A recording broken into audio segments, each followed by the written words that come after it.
விஜயகாந்துக்காக இந்த படம் வரைஞ்சிருக்கீங்க. எதுக்கு வரைஞ்சீங்க? விஜயகாந்த் மேல எதுக்கு உங்களுக்கு அவ்வளோ வெயிட்? சார் அவர் எனக்கு சின்ன வயசுலேருந்து ரொம்ப பிடிக்குங்க. அவர் நல்ல ஏழைங்களுக்கெல்லாம் ஒரு நல்லது பண்ணிக்கிறாரு. இந்த காலத்தில் பெற்ற தாய் தகப்பனுக்கே சாப்பாடு போட யோசிக்கிறாங்க, கட்டின பொண்டாட்டிக்கு சோறு போடுறதுக்கே யோசிக்கிறாங்க. ஆனா இவர் இந்த உலகத்துக்கே சோறு போட்ட தெய்வம். கடவுள் இருக்காரா இல்லையா?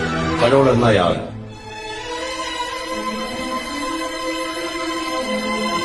இன்றைக்கும் என்றைக்கும் நீ எங்கள் நெஞ்சத்தில். இன்னைக்கு நாளைக்கு கூட அவர் உயிரோடு இருக்கும் போது அதே மாதிரி தான் போட்டு 4 பேர் மாதிரி இல்லாத அவர் கூட சேர்ந்து தான் எல்லாரும் ஷூட்டிங்ல கூட பார்க்குவாரு. அதெல்லாம் எனக்கு ரொம்ப பிடிக்கும். அவர் சின்ன வயசுல இருந்து நான் மாமான்னு தான் ஏற்றுக்கிறேன். ஏன்னா எங்க அம்மாவுடைய தம்பின்னு சின்ன கவுண்ட் ஃபிலிம்ல இருந்து அவருடைய ஃபேன்ஸ் ஆயிட்டேன் சார் நானு. எனக்கே அவரை பார்க்கணும் போல இருக்கு. ரியல் ஹீரோ இப்ப பாருங்க. அவருடைய இங்கேயும் லைவா பேசிட்டு வந்தேன் சார் நானு. அட போதாயி, ஏதோ பிறந்தோம் வளர்ந்தோம் இறந்தோம் இல்லாம 4 பேருக்கு நல்லது பண்ணிட்டு போவோம் தாயி. கேப்டனை பார்க்கலையே, நான் உயிரோட இருக்கும் போது அந்த கொடுப்பனை எனக்கு இல்ல. புரட்சி கலைஞர் கேப்டன் விஜயகாந்தை பாக்குறதுக்கு ஆவலோட 1 மாதமா அழுந்து சாப்பாடு போடாம உப்பு சாப்பிட்டு வீட்டுல எல்லாருக்கும் நான் ஒரு மாதிரி மென்டல் ஸ்டேஜ் ஆயிட்டு அந்த தலைவரது போய் ஒரு புடி மண்ணாவது நம்ம எடுத்து அது தலை மேல போட்டு அது வாயிலாவது போட்டுன்னு வரலான்னு.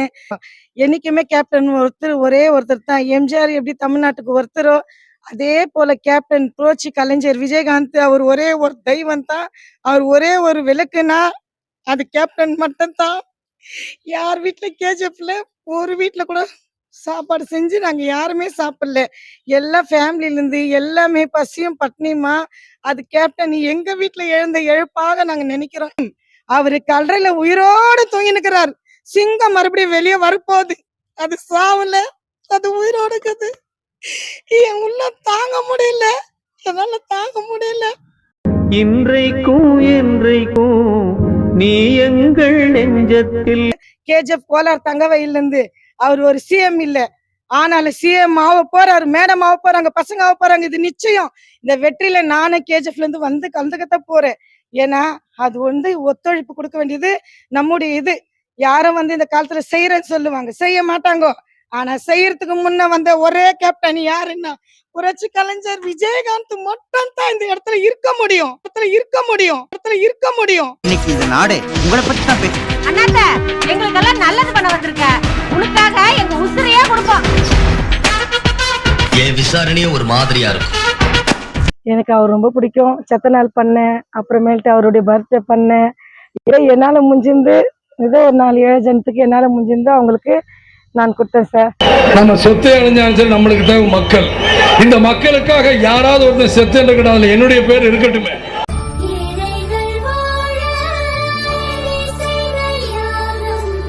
அது நான் பாப்புலேஷன் அவனும் மட்டும்லாம் கட்சி மூலியமா கொடுத்து அதெல்லாம் நான் சொந்தமா பண்ணி என்னால முடிஞ்சிருந்து நான் செஞ்சேன் சார் ஏழை மக்களுங்களுக்கு. நேற்று ஒரு உழைப்பாளி தானே, அதுவும் நேற்று நான் ஓபன் பண்ணேங்க சார். ஆமாங்க சார்.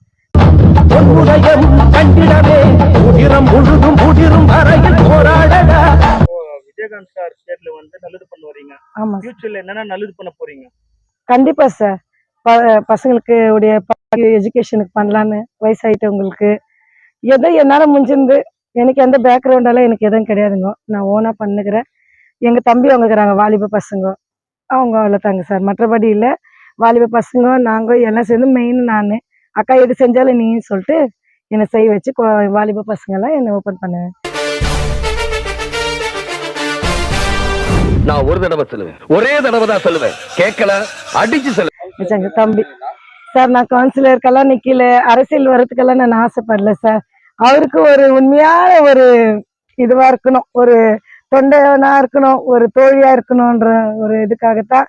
அவர் செத்துட்டாலும் அவர் செய்த நன்மை மரியாதை இல்லைங்களா, அதுதான் சார். துண்டா அப்படி எடுத்து வச்சேன்னா பாட்டே கிளப்ப போறேன்னு அர்த்தம். தெரிஞ்ச உண்மைகளை வெளியே சொல்றதுக்கு அதிகாரமும் தேவையில்லை, எவனுக்கும் பயப்படவும் தேவையில்லை. எந்த படத்தை பார்த்து நீங்க அவரை ஏத்துக்க நீங்க ரசிகனா நீங்க ஆயிட்டீங்க இல்லையா, ரசிகையா? எந்த படம் அவருக்கு உங்களை ரொம்ப பார்த்துச்சு? சின்ன கவுண்டர். அந்த படத்துல ரசிகர் ஆயிட்டீங்க நீங்க? ஆமா சார். அந்த வானத்தை போல மனம் படைச்ச மன்னவனே. அந்த சின்ன கவுண்டர் பிக்சர்ல இருந்து நான் அவர் மேல ஒரு இதுதான். அப்போ எனக்கு வயசு வந்து சின்ன கவுண்டர் ஃபிலிம் வரும்போது 15 16 சார் எனக்கு ஏஜ். அந்த வயசுலயே வந்துட்டு நான் அவருனா எனக்கு ரொம்ப உயிர். எங்க அம்மா கூட கடைசியா போன இயர் செத்தாங்க. எனக்கு அவங்க நல்லதெல்லாம் பண்ணிட்டு ஆல்பம் எல்லாம் பண்ணி வச்சிருக்காங்க. அம்மா நீ இவ்வளவு இதுவா இருக்கிற, அவரு உனக்கு எப்பவுமே துணையா இருப்பாருன்னு சொல்லிட்டு அவங்க கூட செத்துட்டாங்க சார். மஞ்சளிலே ஒரு நூலெடுத்து அவருடைய இழப்பை நீங்க எந்த மாதிரி பாக்குறீங்க? முடியாது சார். அவரு மறுபடியும் வந்துட்டு நம்ம திரும்ப அந்த மாதிரி ஒரு கேப்டனை நம்ம வர வைக்கிறதுக்கு ரொம்ப கஷ்டம் சார். அந்த மாதிரி யாரும் வர முடியாது. அவரு யுக்களுக்கு யாரும் வர முடியாது சார். அதனால வந்து நான் தெய்வத்துக்கு அடுத்து, எங்க அப்பாவுக்கு அடுத்து, என் ஹஸ்பண்டுக்கு அடுத்து அவரு தான் நான் உயிரை நினைக்கிறேன். என் பசங்களுக்கு அடுத்து கூட சார். இன்றைக்கும் என்றைக்கும் நீ எங்கள் நெஞ்சத்தில். ஏன்னா என் ஃபேமிலியில நான் சொல்லிட்டுக்கிறேன், அவருன்னா எனக்கு ரொம்ப உயிர்ன்னு சொல்லிட்டு. ஒரு செத்தாலும் ஒரு நல்லூருக்காக ஒரு உயிரை கொடுக்கணும். மற்றபடி நான் கட்சிக்கு வர்றதுக்கும் அரசியல் வர்றதுக்கும் அதெல்லாம் எனக்கு விருப்பம் இல்லை சார். அவருடைய இழப்பு எந்த அளவுக்கு உங்களை பாதிச்சு? ஸ்டாக் இங்க இல்லை, டெல்லியில இருந்தேன். ஆனா எனக்கு ஃபிளைட் டிக்கெட் கிடைக்கல, எனக்கு எதுவும் கிடைக்கல. எங்க மரியமங்க எல்லாம் ஆர்மியில இருக்கிறவங்க எல்லாம் எனக்கு எவ்வளவு ஹெல்ப் பண்ணாங்க. இல்லம்மா நான் எப்படின்னா உன்னை அனுப்பிச்சிடுறேன், டிக்கெட் கன்ஃபார்ம் ஆகல, அதனால வர முடியாம போயிடுச்சு. விண்ணுக்கும் மண்ணுக்கும் சம்பந்தம் உண்டுன்னு சொன்னது யாரு? மறுபடியும் வந்து நான்ட்டு அவருடைய சமாதி கிட்ட போயிட்டு அங்கேயும் நான் அவங்கள எல்லாம் அவங்க மிஸ்ஸஸ் அவங்க பசங்களெல்லாம் பார்த்துட்டு இந்த மாதிரி நான் அவங்களே என்னை பேட்டி கேட்டாங்க. 2 லட்சம் பேர்ல வந்துட்டு என்ன மட்டும் கூப்பிட்டு தனியா கேட்டாங்க, நீங்க இவ்வளவு அழுவுன்னு கேட்டேன். அவர் எனக்கு உயிர்ன்னு சொல்லி நான் இது பண்ணேன் சார். ஏன்னா எனக்கு அவர் ரொம்ப இஷ்டம். இப்போ இல்லை, அவர் எப்பவுமே இஷ்டம். செத்துட்டா கூட ஒருத்தருடைய பேர் மரியாதை இல்லைங்களா, அதனால அவர் பேர் மறையக்கூடாது. யார் யாவரு? கேப்டன் விஜயகாந்த் ரொம்பவே பவர்ஃபுல்லான பேர். அதனால தான் VMG doctor BR Ambedkar, Karnataka ஸ்டேட்ல புனித் ராஜ்குமார் சார் அவர்துல கோலார் தங்கவயல், இந்த கேஜிஎஃப்ல கவர்மெண்ட்ல நான் பேசுறேன். எங்க அப்பா பேர் வந்து தேவராஜ் சுந்தரேஷ், எங்க அம்மா பேர் அல்லிராணி. இது எஸ்டி பிளாக்லயே, என் பேர் சுகந்தா சார். எஸ்டி பிளாக்லயே ஆர்பி கொடி பிடிச்சி நாங்க இந்த இடத்துல வந்து எங்களுக்கு ஒரு இது சார், எங்களுக்கு அது ஒன்று எங்களுக்கு ஒரு ஃபேத் சார். தவசி ஐயா சொன்னா சொன்ன டயத்துக்கு வந்துருவாங்க. விஜயகாந்த் ரசிகர்களுக்கு அவரை ரசிக்க எல்லாமே நல்லவங்க சார். அவரை யார் அவரை ரசிக்கிறாங்களோ அவங்க எல்லாமே நல்லவங்க. எனக்கே அவரை பார்க்கணும் போல இருக்கு.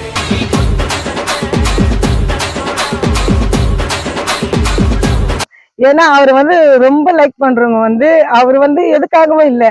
அவர் என்ன கேட்டாங்க அங்க சென்னையில பேட்டி கேட்கும் போது, அவர் எதனா நீங்க பாத்துக்கிறீங்களா, அவர் எதனா உங்களுக்கு காசு கொடுத்துக்கிறாரா, இவ்வளவு ஒரு பைத்தியமா நீங்க அழுகுறீங்களேன்னு சொல்லிட்டு.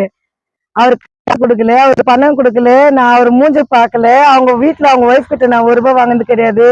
கேஜிஎஃப் அரசியல் மூலியமா எவ்வளவு பேர் சொன்னாங்க, உங்களுக்கு கேஜிஎஃப்ல அரசியல் மூலியமா கூட இட்டுன்னு போயிட்டு நான் உங்களுக்கு இதெல்லாம் பண்றேன் வானா, சொந்த ஓனா இருக்கட்டும், எது செஞ்சாலும் ஒரு அரிசி போட்டா கூட அது என் உயிரா இருக்கணும், ஒரு கல் வைக்கணும்னா கூட அது என் உயிரா இருக்கணும்னு எல்லாத்தையும் ஃபேஸ் பண்ணி இந்த இடத்துல இவ்வளவு பெரிய ஸ்டாச்சு கட்டுறது கொஞ்சம் கஷ்டம் தான் சார். ஆனாலும் இந்த இடத்துல எஸ்டி பிளாக்ல எல்லாம் ஒத்துழைச்சு நான் இந்த இடத்துல வளர்ந்தேன். அதனால எனக்கு எஸ்டி பிளாக்ல இருக்கிறவங்க எல்லாமே எனக்கு சப்போர்ட்டா நின்று எனக்கு இந்த ஆதரவு தந்து அவருடைய கேப்டனுடைய போட்டோ தரக்கிற அளவுக்கு என்ன வச்சுட்டாங்க சார். மற்றபடி எனக்கு அந்த அரசியல் எல்லாம் இல்லை சார். அரசாங்கம் சொல்றமே, எது அரசாங்கம்? மக்கள் தான் அரசாங்கம். இன்னைக்கு இந்த நாடே அவர் எனக்கே அவருக்கு ஒரு தொண்டனா இருக்க எனக்கு விருப்பம். என் ஃபேமிலி டோட்டல் கேஜிஎஃப் ஃபுல்லா அதுதான் சார் நான் விருப்பப்படுறேன். வேற எதுவும் இல்லை. கடவுள் இருக்காரா இல்லையா? கடவுள்னா யாரு?